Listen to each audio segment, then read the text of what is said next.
so it's not really that bad. But it's kind of sad to see a faulty unit go out of the Bible headquarters, don't you think? I certainly do.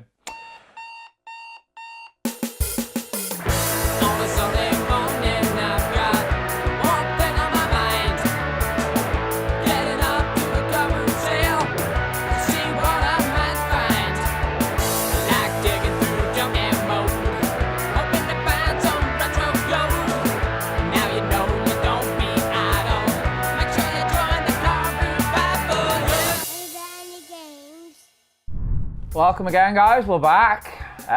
Week off last week, but yeah, we're back. Okay, so we have Rampage Total Destruction.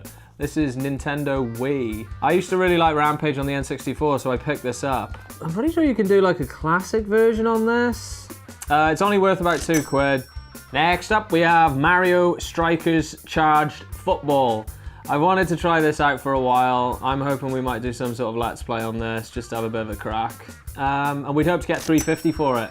So we have Yoshi's Island, WarioWare, and we also have Crazy Taxi Catch a Ride.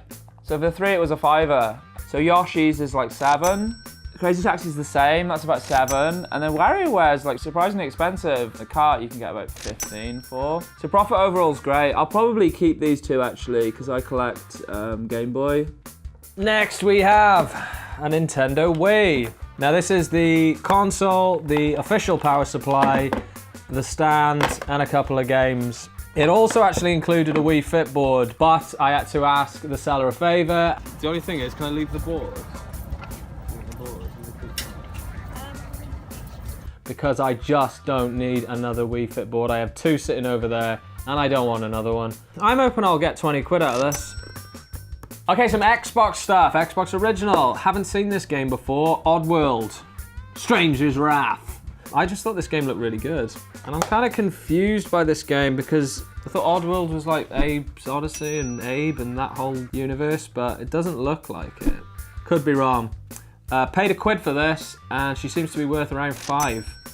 We have Black Ops 2. I knew this was worth a few bob. This one was only 50p, so it's a steal, really. For this one, I'd hope to get 6. This is Call of Duty Modern Warfare 2. This seems to be worth about 10 quid.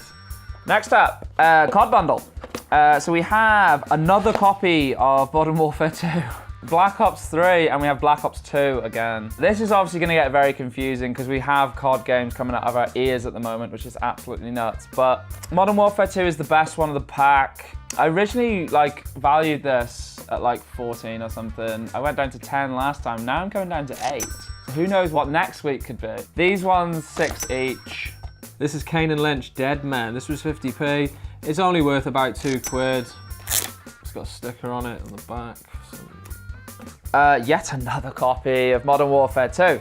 This was £1. The box is pretty fucked. Sorry about the language there. But basically, I can replace that box. Bit of a special on this one, guys, because I'm going to be bundling it with another purchase. That is my very nice Brady Games strategy guide. So this strategy guide was £2. So for the pair, I'm hoping to be pocketing 12. This is Call of Duty Modern Warfare 3. I have this. I actually have a copy of this for myself. Played it quite a bit. Hopefully we'll get around 4 quid.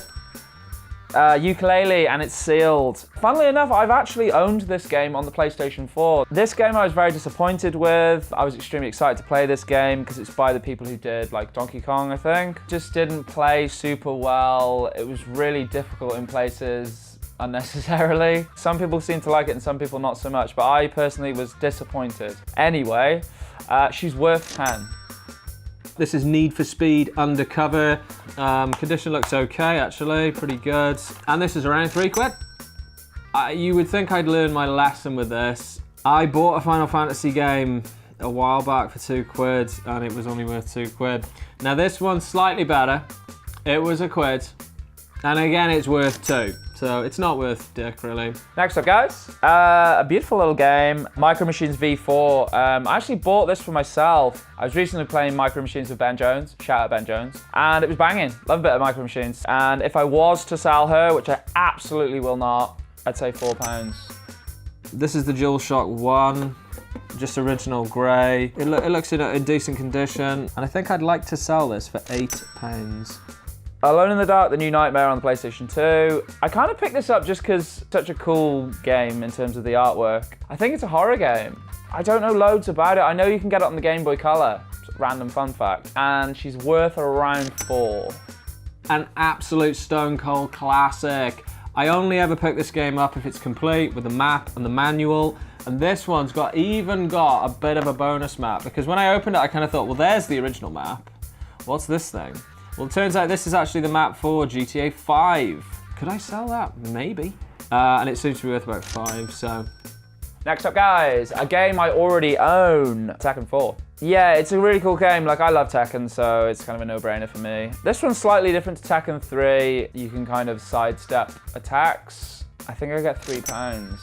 This is the original Battlefront. The sequel is worth a little bit more. So yeah, it's worth about £3. I've seen these sort of remastered PS3 games before where it's like a double pack and stuff, and I just think they're sort of worth getting. So I took a chance on this. I priced this up at 13. The only trouble is that when I was pricing it, I actually noticed something. See that symbol? It's American, but the PS3, I'm pretty sure, is not region locked on games. It's only region locked on films. I come across these games occasionally, Serious Sam. I've never really played them. It's a first-person shooter. It looks ace, actually. It's worth about £3. The Joytech Sharpshooter 2. I paid £1.50 for it, and I would hope to get £10. Next up, guys, I got a little bit of a bundle.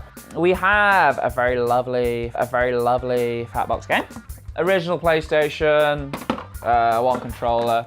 We do have the leads for her. I don't tend to roll with the leads nowadays because it's not my vibe. We have an Xbox original breakaway cable as well. So it's £6 for the lot. This I'm going to hold on to because occasionally you buy Xbox controllers and they're missing the breakaway. Yeah, this game is a really random one actually. It's called the Help Charity compilation. I believe it was a game that they produced and like a big chunk of the profits I suppose went to charity.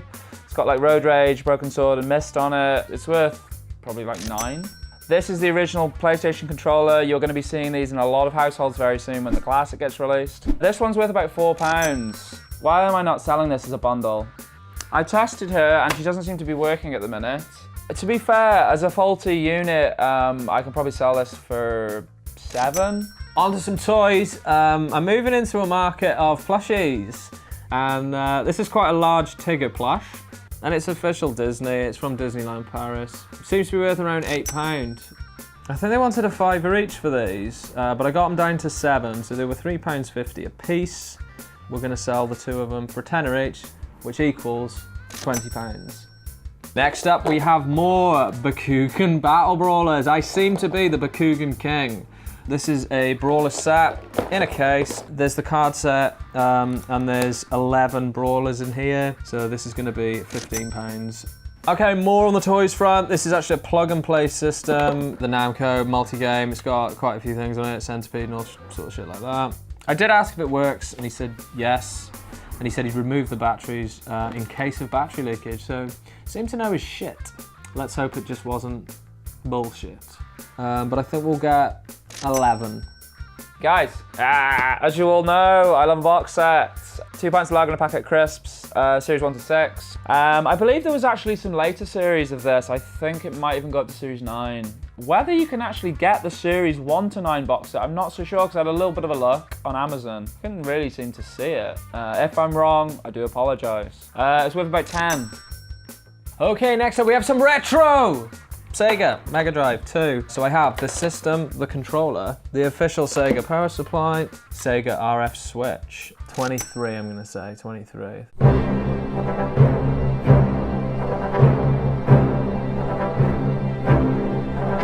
Yet again, more Pokemon cards.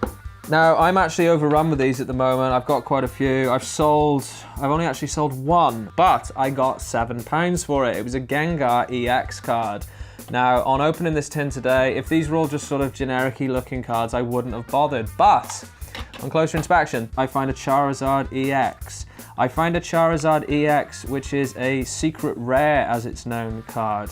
where the numbering at the bottom, the first number is higher than the second, which obviously makes no sense because how can it be number 108 out of 106? So it's known as a secret rare. I'm not a Pokemon card connoisseur. I don't know loads about it. But I did see this bad boy. So there's a Gengar. This is the one I saw recently. This is also in very nice condition. So I know for a fact I can get £7 for that. These are mounting up. These really are mounting up. The Charizard secret rare seems to be worth around £15. On purchasing this for three. What a bargain. It was a bloody good deal because just on a few of these, looking them up, I sort of hit around the 40 mark, just on about 6 or 7 cards. So I'm gonna conservatively price this at 50 for the lot. That's another week in the bag. All in all, average really. Profit margins, not great. We're back to it this week. It was quite a good boot. The weather was nice. It was a good weekend. I'm quite chuffed with my purchases actually. It's not all game shit, but you know, we've got to branch out. We'll see you again next week. This is Bet, over and out. That's it from me, guys. Keep on booting.